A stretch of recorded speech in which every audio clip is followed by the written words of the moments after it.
আপনারা দেখছেন news now, খবরের নতুন ভাষা।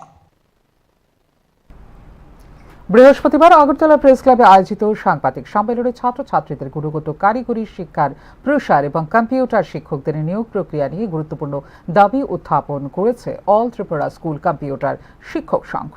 বর্তমান প্রেক্ষাপটে প্রযুক্তি নির্ভর শিক্ষার গুরুত্ব বহু গুণ বৃদ্ধি পেয়েছে।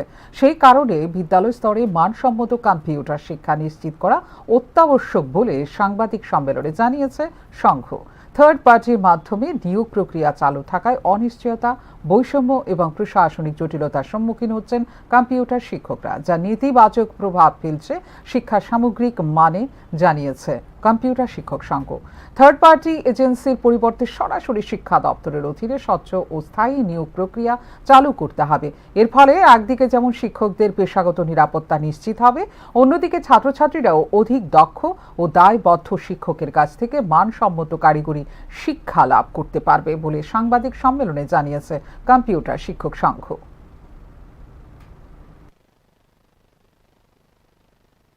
গুণগত কারিগরি শিক্ষার উন্নয়ন ও আইসিটি কম্পিউটার শিক্ষার সঙ্গে জড়িত শিক্ষকদের নিম্নতম মজুরি, চাকরির সুনিশ্চয়তা, সামাজিক নিরাপত্তা প্রদান। এখানে বিশেষ উল্লেখযোগ্য যেটা, যে থার্ড পার্টি কোম্পানি নয়, সরকার এডুকেশন দপ্তরের সেলের মাধ্যমে এই শিক্ষা ব্যবস্থা চালনা করুক, এটাই কাম্য এবং এটাই আমাদের দাবি। থার্ড পার্টির উদ্দেশ্য কিন্তু বিজনেসে লাভ করা, কিন্তু সরকার জনগণের দ্বারা প্রতিষ্ঠিত হওয়ায় সরকারের উদ্দেশ্য অর্থ উপার্জন নয়, রাজ্যের জনগণের সার্বিক প্রসার ও উন্নতি।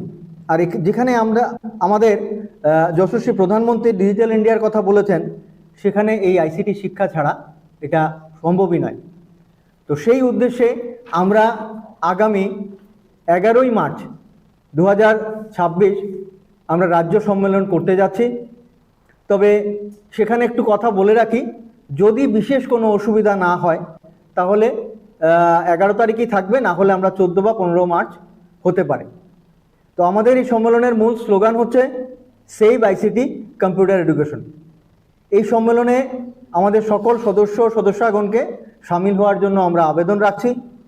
পাশাপাশি গণতন্ত্রের চতুর্থ স্তম্ভ সংবাদ মাধ্যমের সংবাদ পরিবেশনকারী সকল সাংবাদিকগণকে আমন্ত্রণ জানাচ্ছি।